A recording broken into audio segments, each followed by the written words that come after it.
blackjack and poker. And I know you like poker. Yeah. And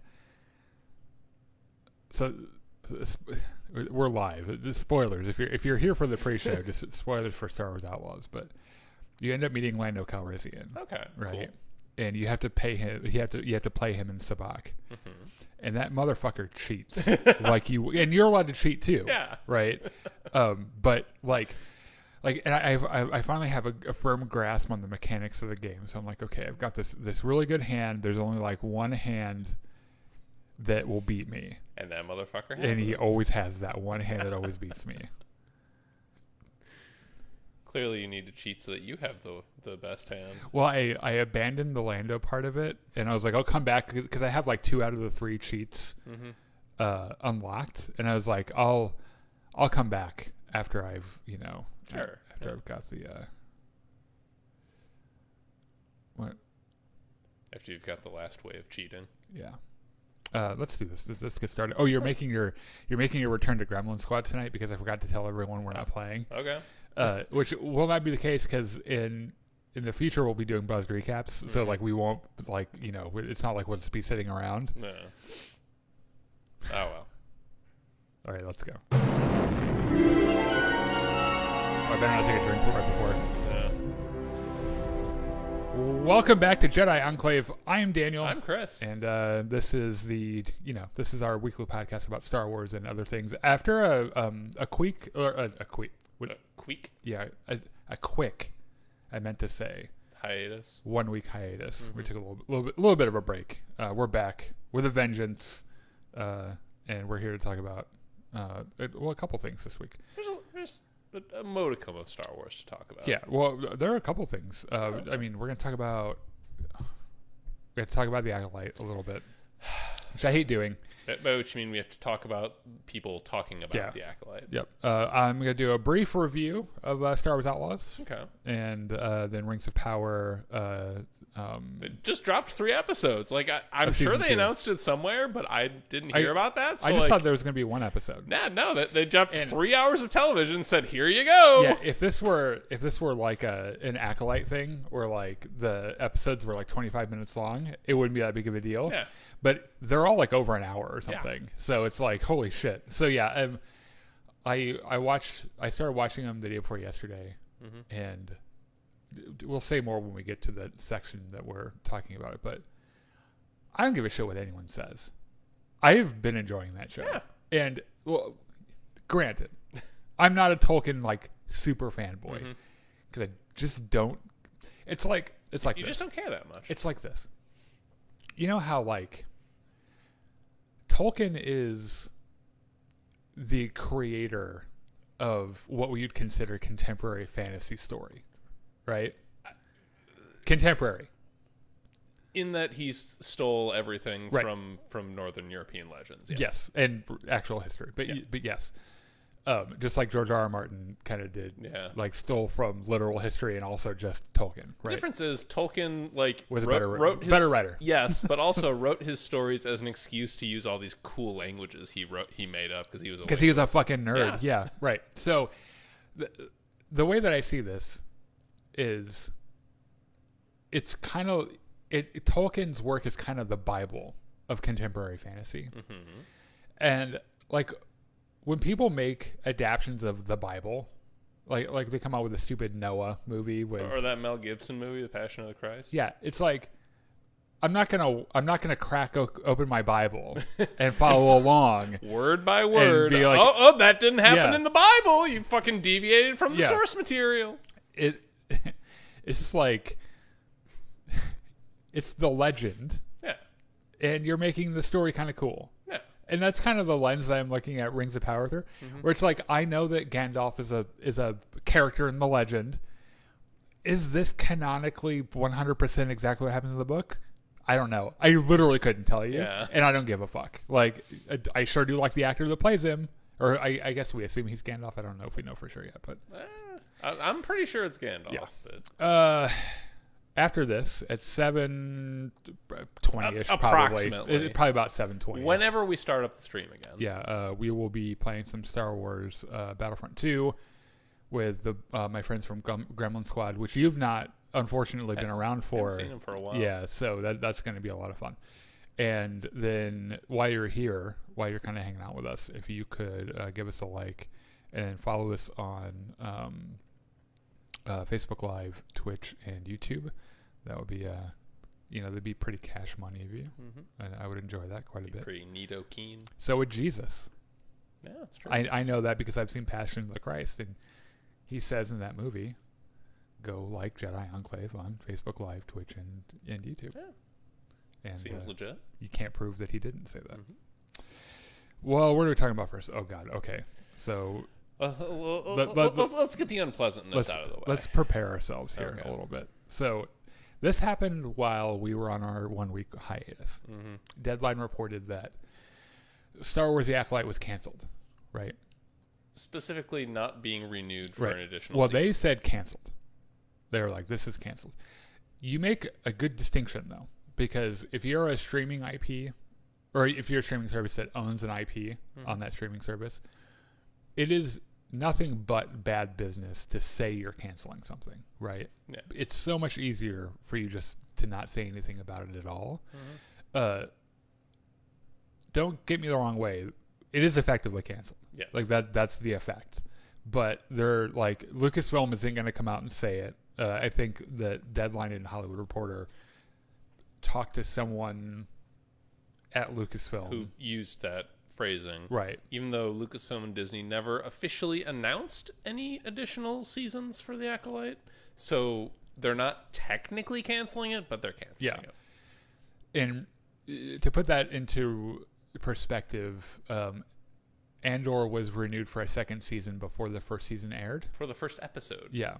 Before anyone outside of the Walt Disney Company had ever seen it. Yeah. So I was a little worried about it when that didn't happen, because we know like they like that's just like the standard that all Star Wars shows are going to be judged by. Yeah. But from this point on, I think. So there's that whole thing, and there were some comments on a YouTube video that we did a couple weeks ago about like, you guys are a Star Wars channel, why like it's suspicious that you guys aren't talking about the Acolyte cancellation. Is it because you guys are woke and blah blah blah blah blah? And it's like, well, first of all, we were on a 1 week hiatus, as I just famously said. Yeah. We just didn't have a show last week when it happened. Yeah. But also, can we call it what it is? Okay. A bunch of angry incel dumbasses got very loud on social media and ruined Star Wars for everybody. Yeah. That's what happened. Pretty much. And I won't die on a hill and say that Acolyte is the best Disney Plus Star Wars show. In fact, you can go back to our video that we put out a couple weeks ago where we re-ranked all of our... I think we put it somewhere in the middle. Right in the middle where it belongs, I think, right? Because it's fine. Yeah. Like, it's good in some ways. It could be improved in other ways. Yeah. And it's just overall a decent time. Right. And this was a sentiment that was shared by Amanda Stenberg, who played May in OSHA, and said that she was not shocked about the cancellation of The Acolyte because, quotes, of a rampage of online hyper-conservative bigotry. I think she's exactly correct. Yeah. There's like, show me where the lie is, because that's what it is. Like if you're a Star Wars fan, you've been hiding under a rock. And you don't understand like the online phenomenon that was the like. If you're a Star Wars fan who doesn't interact with other Star Wars fans online, which by the way, tell me how you do it, because that's fucking great. But if you are, you might be shocked to learn that a lot of people who call themselves Star Wars fans are bigoted man babies. Yeah. And their list of, it's funny. It's the same people who have been bitching about Star Wars Outlaws. Or like, well, I'm not playing that fucking game. I'd rather play a game where you could customize your own character. And it's like, but no. You want to play as a male character. Yeah. Probably also a white male character, because that's the only way that your PP feels big. Yeah. And it's like, you weren't saying any of this shit when Jedi Survivor came out. No. I wonder what the difference could have been. I wonder. Yeah. Ahmed Best and John Boyega came to her defense online, which I thought was really nice. Ahmed Best has probably the best perspective of anyone about this. And Lucasfilm isn't going to tell him to shut up about it either. No. Because, after everything he's been through, and the fan reception of him like showing up in the Mandalorian and shit. Yeah, and people have fucking loved that. Yeah. So they came to her defense. I think Ahmed Best said something to the effect of "Go off, Queen." Yeah. But it's really sad because like it's a story that I think they could have made better. That, like they could have tightened all the screws and made it a better story in season 2. As happens with shows after their first season. The first season of almost every single show is very rarely the best. Yeah. Because showrunners learn more about the show they're doing, and everyone gets better at their jobs as you do it. The actors figure the characters out a little bit more, and like everything just kind of it just all clicks together a little better. There is a fan petition for renewal, Renew the Acolyte fan petition that has reached 60,000 signatures. I checked it earlier today. Good for them. That's quite a few people. Fair number, yeah. Just hours after that petition launched, a rival petition calling for a non-renewal, not to renew, has to date garnered 5,000 signatures. Which leads me to my next point, which is that the sniveling man babies of the world, the United States pretty much, love to get online and say something to the effect of, oh, well, a vast majority of Star Wars fans agree with me and my perspective. And it's not true. You were able to alter Rotten Tomatoes because of a coordinated bot attack. Yeah. That's confirmed. I mean, that is a thing that happened. And you'll notice now that Rotten Tomatoes has made changes so that can't happen again. Oh, good. Right? Excellent. That wasn't a vast majority of people. That was you and some other incels that Yeah. I don't know what the fuck. And it's not worth arguing people like this, because it's like, if you were to go to, that like the stereotypical, you go to Central Park and play chess in New York City. Yeah. Arguing with these guys is the same as doing that and going down and playing with a pigeon. And the pigeon just walks around and knocks all the pieces over and shits on everything and flies off and thinks that they won. Yeah. Right? That's what they're doing here. Yeah. They're walking over the pieces, they're shitting everywhere, and they're flying off pretending like they won. And what sucks is that, like, Disney is sending, or Lucasfilm is sending the wrong message with this, which is that you gave in to the terrorists. Yeah. That's what you did. You fucking gave in to the terrorists. It's hard for me to 100% buy that, just because there are the pigeon part or the other thing, the giving into the terrorists part. Yeah. Because there are business considerations that Disney, a corporation, is going to make. Yeah. They're going to look at it and say, okay, did the money we made from people subscribing to Disney Plus to watch this show, did that equal out our production costs? Can we project that forward to see what we're going to make from another season and what it'll cost to make that season? Yeah. So, like, especially when they're trying to make those shows as thrifty as possible. Yes. Disney Plus has never made money in the entire time they've run it. Like, it is drained so much money out of Disney's coffers that, like, it is the reason their previous CEO got fired and Bob Iger is back in charge. Yeah. To be fair, and you're not going to see me weeping over a corporation not having anything work out, right? Because it's like, on one hand, I would like the second season of Acolyte, but on the other hand, it's like everything's burning down around you, and I fucking love it. Yeah. Streaming services generally don't do well on paper where cash flow is concerned. Netflix famously is like, I don't know, $10 billion in debt or something. Yeah. But they're more concerned about other metrics, like how many yearly subscribers and getting that number. Like everything is about perpetual growth, despite the fact that it's impossible. Not just that your numbers are bigger than last year, but that you're growing at a bigger rate than you did last year. Yeah, it's insane that that's a metric we measure that shit by. And look, there are a couple, like, Acolyte's viewership was lower than the other Star Wars Disney Plus shows.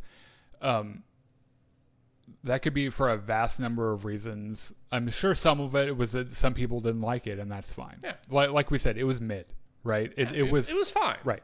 So, like, I'm sure that there would be other Star Wars shows that got better viewership. And the other thing is, Acolyte's budget was insane. It was like $200 million, I think. Oh, jeez. Like I think going toward $200 million. I'm going to look this up real quick because I want to make sure. And assuming that's correct, it's very hard to assume that anyone... $180 million. Jesus Christ. Okay.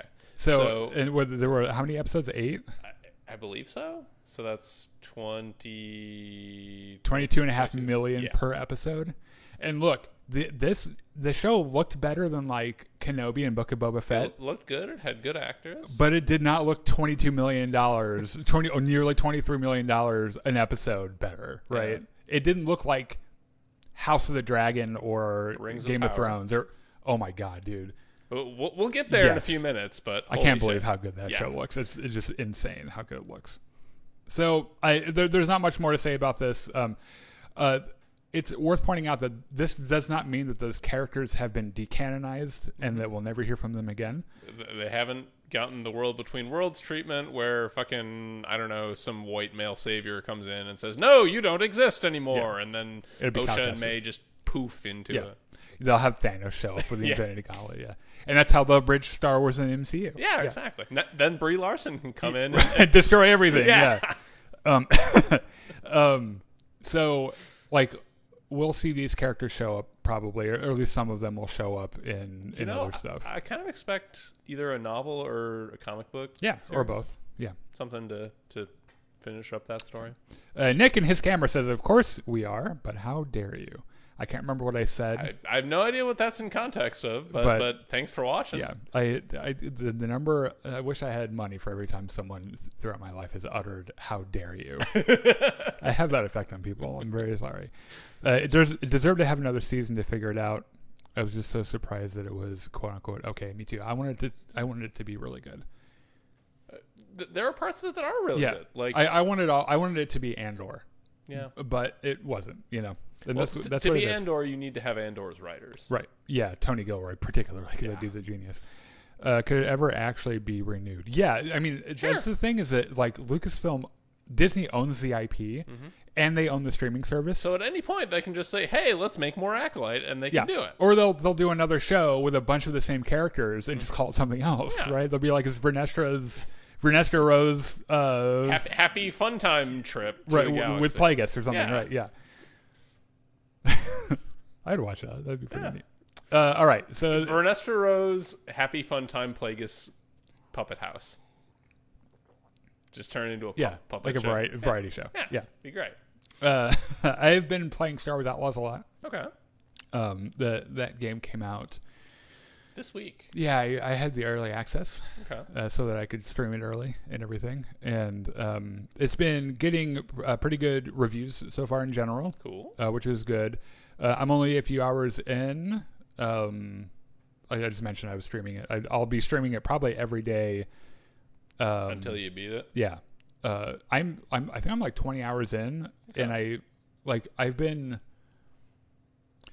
Let me just give us a quick spoiler warning for this. Like, the first half to quarter. Or? Yeah, because they're not really huge spoilers because I don't know enough about the story yet because I'm just not that far in. But I'm going to give you some pros and cons that I was thinking about today.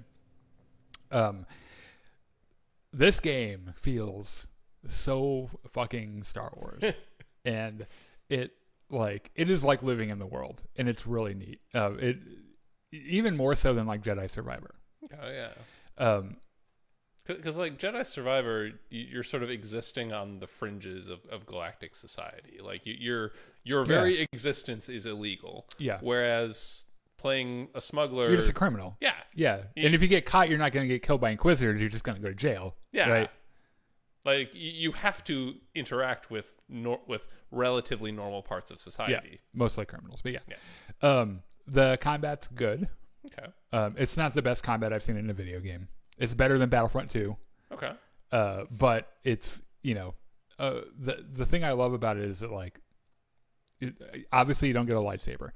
And going into this, I was like, what the fuck am I going to do in a Star Wars game where I can't just smash people with lightsabers? Because, like, they're going to make me use my brain and shit. I don't know how to do that. I'm going to have to shoot people. Yeah.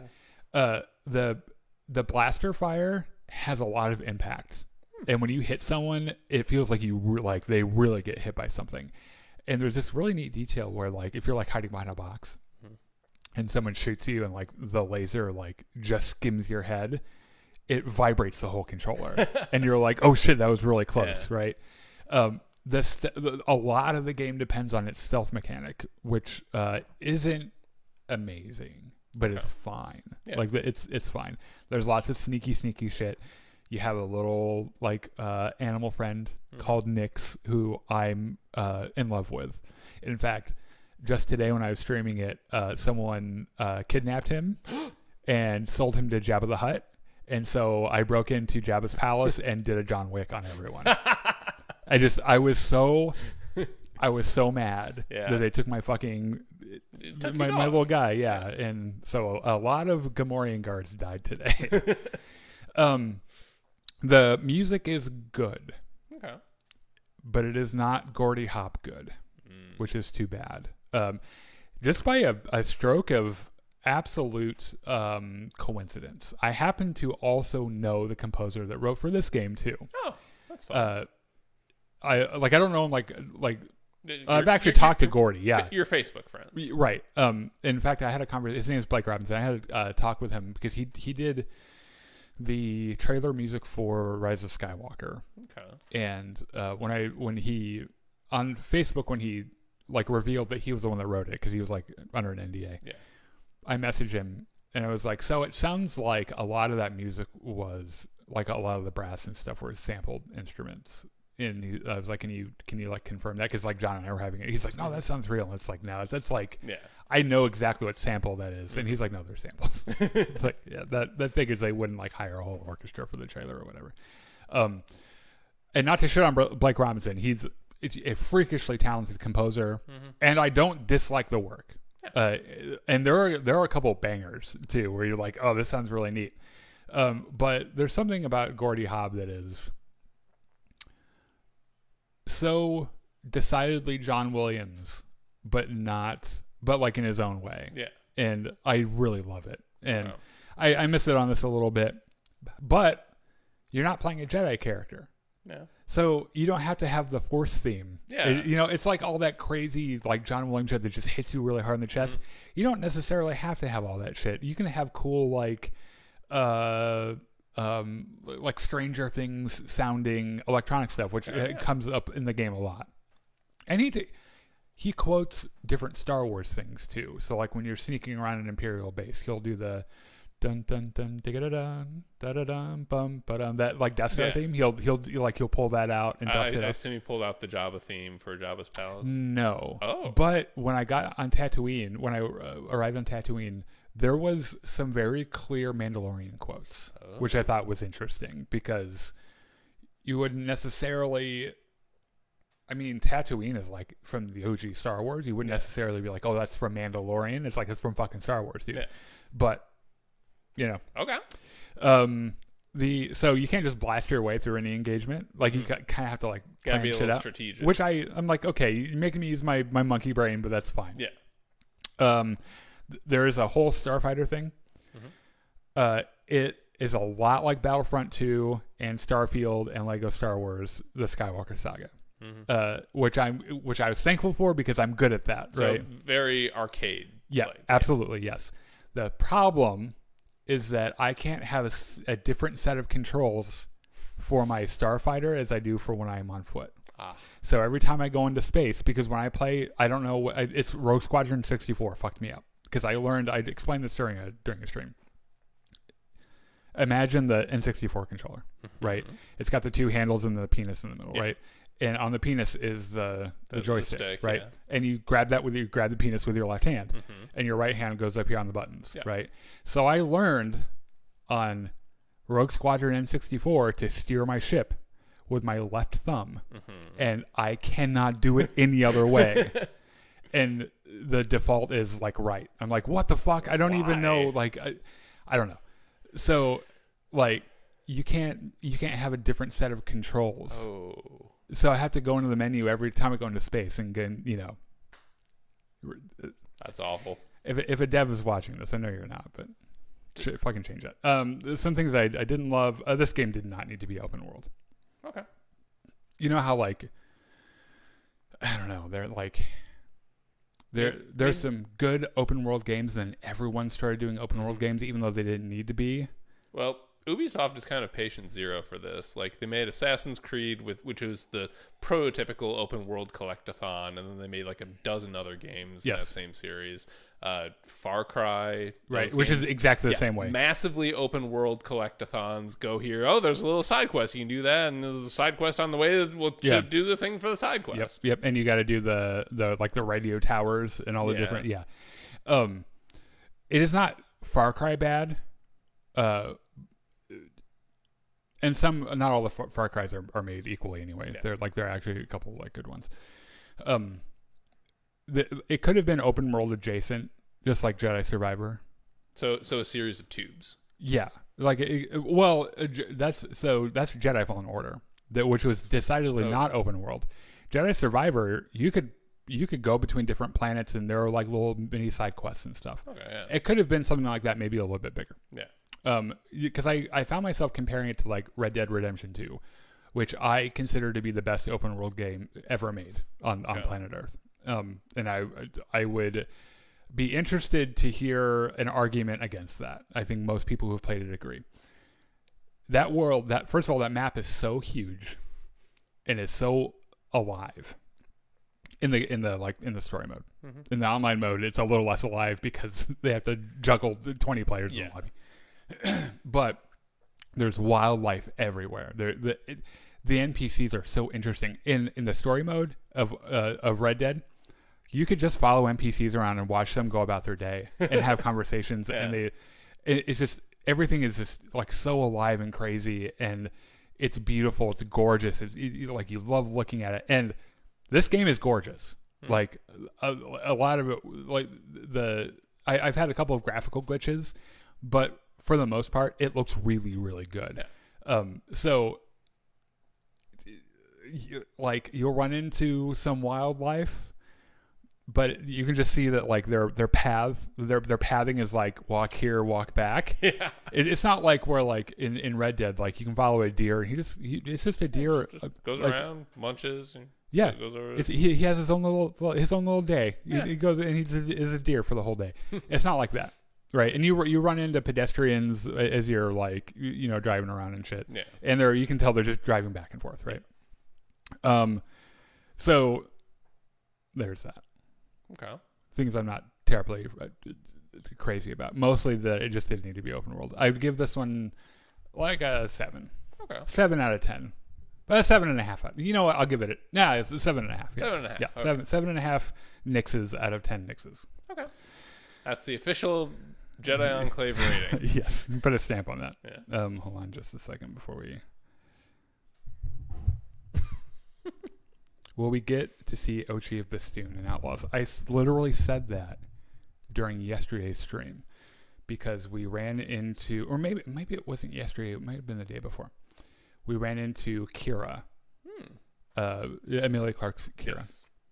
And she mentions an auction that they went to, which is straight from the comics when she's auctioning off Han Solo's carbonite block, right? And Ochi of Bastoon is at that auction. And so I was like, oh my gosh, I wonder if Ochi of Bastoon will be in this. Ochi of Bastoon! Yeah, because that'd be pretty neat. Outlaws is how everyone but the Jedi have lived, and it's nice to finally see their world. Yeah, and it's also nice to see they've been exploring this a little bit with new Star Wars, just the crushing yoke of the Empire. Yes. And how the normal person in general is so focused on just surviving that they barely know what's happening. Yeah. Like regime wise. They're like, oh, I guess it's the Empire this month. Yeah. They barely understand what exactly the rebellion is fighting for, and then they hear a news report of this galactic terrorist Luke Skywalker blows up the Death Star, millions of people dead, dead. And they're like, oh, holy shit, that's kind of fucked up. Woke Luke Skywalker and his agenda. His agenda is killing millions. Yeah. Hey, what's up, Juan? What's up, Rakesh? Kind of like Skyrim, but in Star Wars. Yeah, it is. I mean, Skyrim's another famous open world. Mm-hmm.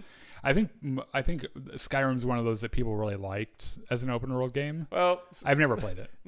Yes, but also Skyrim has the Bethesda thing where like you really need to wait a year or two for them to put out all the DLC, fix some of the bugs. Did I tell? Oh my god! Did you hear about Okay, I almost shat my pants because I bought this game early release, got like 15 hours in, and then saw a news thing, an article about how they were putting out a day one patch and how players are going to lose all of their progress during the early thing, and I was like, oh hell no, motherfuckers! And it was just for PlayStation 5 players.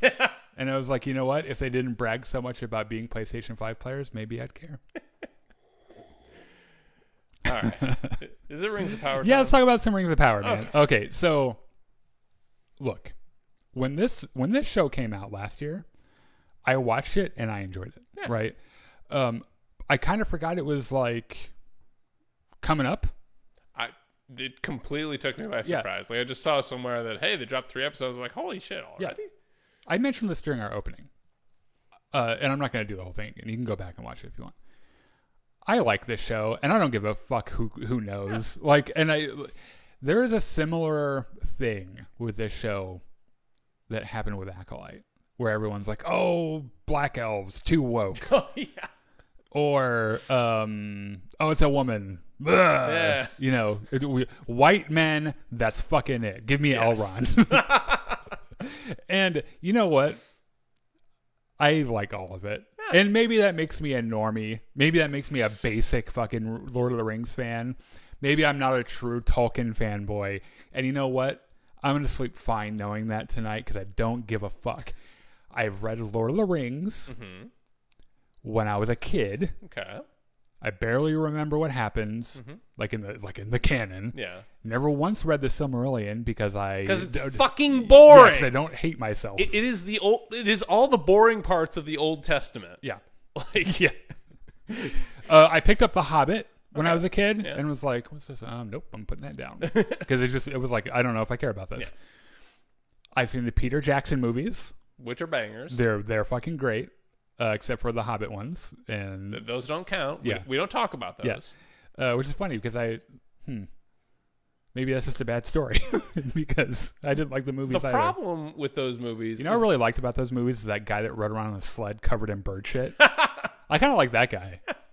The problem is that like The Hobbit is shorter than any of the Lord of the Rings books. How is it a trilogy? And yet they made 3 fucking movies out of it. They had to pad the fuck out of it. There's a big fucking dragon in that though. Voiced by Benedict Cumberbatch. Huh. I remember that. And